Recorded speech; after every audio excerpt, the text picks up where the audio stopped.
Hello friends, welcome to best English classes. मैं हूं प्रतीक तंवर और आज हम पढ़ रहे हैं विलियम शेक्सपियर का लिखा प्ले द टेम्पेस्ट। दोस्तों, इस कहानी के अंदर शुरुआत में एक समुद्री जहाज़ दिखाया गया है और समुद्र के अंदर एक भयानक तूफ़ान आया हुआ है, एक समुद्री तूफ़ान। समुद्री तूफ़ान को इंग्लिश में हम कहते हैं टेम्पेस्ट। उसके बाद बाकी की कहानी एक आइलैंड के ऊपर दिखाई गई है, एक द्वीप पर, जहाँ पर एक जादूगर है प्रॉस्पेरो, जो अपनी बेटी मिरांडा के साथ रहता है और उसके दो सेवक हैं। एक है कैलिबन, जो कि एक भयानक राक्षस है, और एरियल, जो कि एक एयरी स्पिरिट है, एक हवा में उड़ने वाली आत्मा। एक्चुअल में ये जो तूफ़ान है ये जादू से हुआ है। ये जादू पैदा किया है एरियल, जो स्पिरिट बताई थी उसने, और प्रॉस्पेरो का जादू है ये।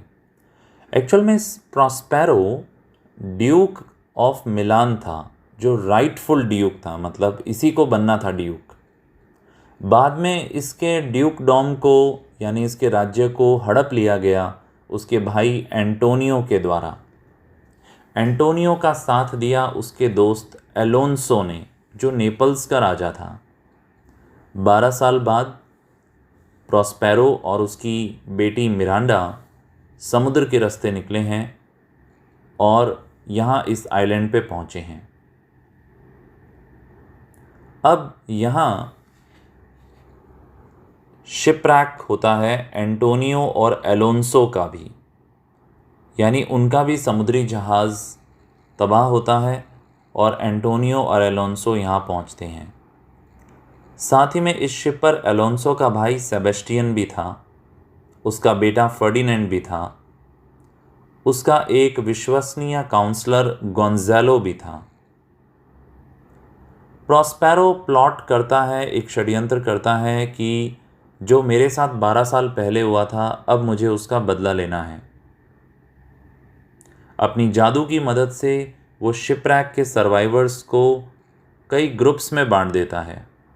सब लोग इधर उधर बिछड़ जाते हैं। फर्डिनेंड अलग हो जाता है और वो आगे जाकर मिलता है प्रॉस्पेरो और मिरांडा से। फिर से याद दिला दूँ, फर्डिनेंड कौन है? बेटा है एलोन्सो का। वो जाकर मिलता है प्रॉस्पेरो और मिरांडा से उस द्वीप पर। यही प्रॉस्पेरो का प्लान था। वो एक रोमांटिक रिलेशनशिप पैदा करना चाहता था फर्डिनेंड और मिरांडा के बीच में, और उन्हें प्यार हो भी जाता है। जो दूसरा ग्रुप होता है वो है ट्रिनकुलो। ट्रिनकुलो राजा का जेस्टर है। जेस्टर क्या होता है? जो कॉमेडी करता रहता है, हंसाता रहता है, एक प्रकार का जोकर। और स्टीफेनो, जो राजा का शराबी बटलर है।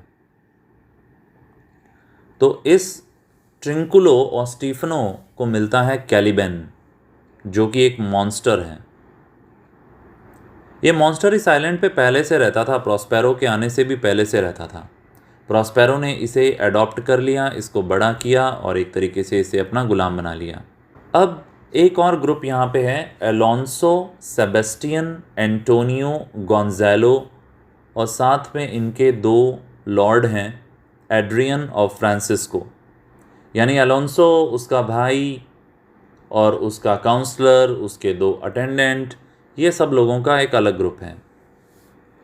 अब एंटोनियो और सेबेस्टियन, ये दोनों प्लानिंग बना रहे हैं, एक कॉन्स्पिरेसी करना चाहते हैं और एलोन्सो को मारना चाहते हैं और गोंज़ालो को भी मारना चाहते हैं, ताकि सेबेस्टियन राजा बन जाए।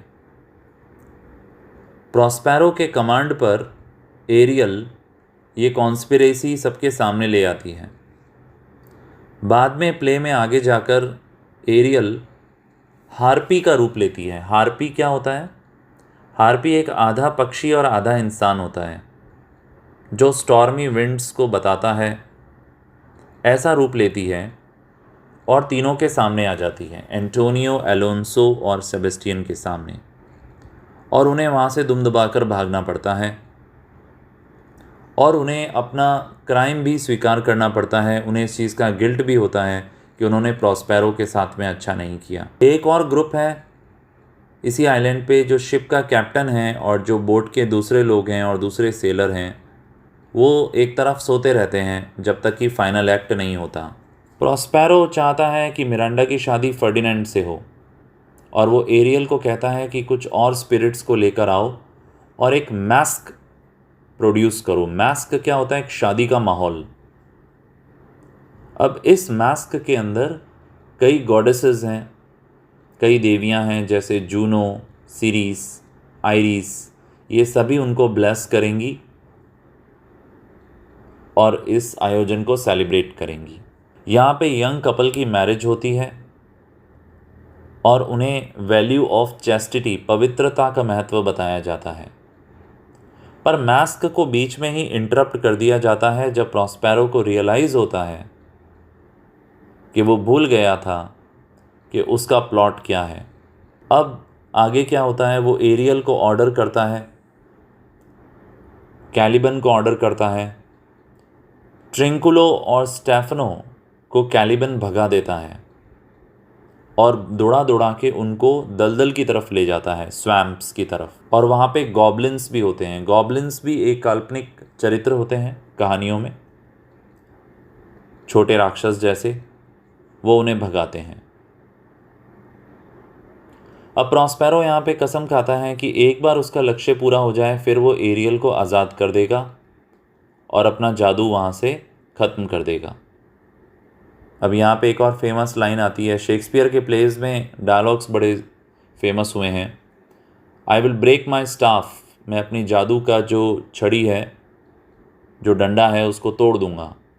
बरी it certain fathoms in the air, in the earth, और उसको पृथ्वी के गहराइयों में दफना दूंगा।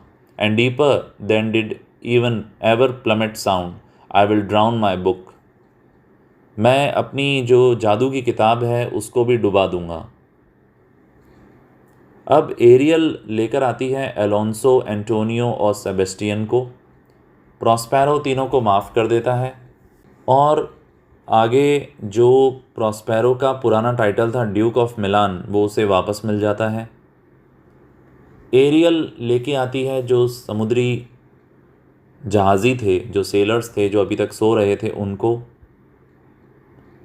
और फिर जो कैलिबन हैं, ट्रिंकुलो हैं, स्टेफेनो हैं, वो सब वहाँ पर आ जाते हैं एरियल के द्वारा ही।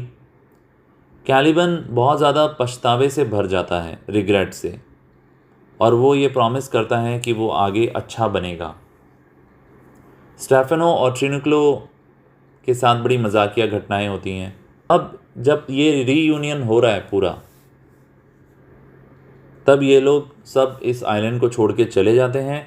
एरियल को कहा जाता है कि तुम एक अच्छा मौसम बनाए रखना, कोई तूफ़ान नहीं आना चाहिए, ताकि राजा का जहाज़ वापस, जो उसका रॉयल फ्लीट है, वो सब वहाँ से जा पाएँ और वो जाएं नेपल्स, जहाँ पर फर्डिनेंड और मिरांडा की शादी होगी और उसके बाद एरियल आज़ाद है। फिर एक एपिलॉग आता है जहाँ पर कि प्रॉस्पेरो ऑडियंस जो सामने बैठी हुई है, ड्रामा देख रही है, उनसे रिक्वेस्ट करता है कि मुझे आज़ाद कर दें, तालियों की गड़गड़ाहट के साथ। और इसी के साथ ये प्ले फिनिश हो जाता है। आपको समझ में आया होगा। अगर थोड़ा सा कम समझ में आया है तो एक बार और सुने इसे ध्यान से और कैरेक्टर्स के ऊपर अपनी नज़रें गड़ाए रखें, आपको यह और अच्छे से समझ में आ जाएगा। यदि आपको हमारा प्रयास पसंद आया, चैनल को सब्सक्राइब करें, लाइक करें, कमेंट बॉक्स में अपना फीडबैक दें, मुझे बताएं और ऐसे कौन से टॉपिक्स हैं जो मैं आपके लिए बना सकता हूं।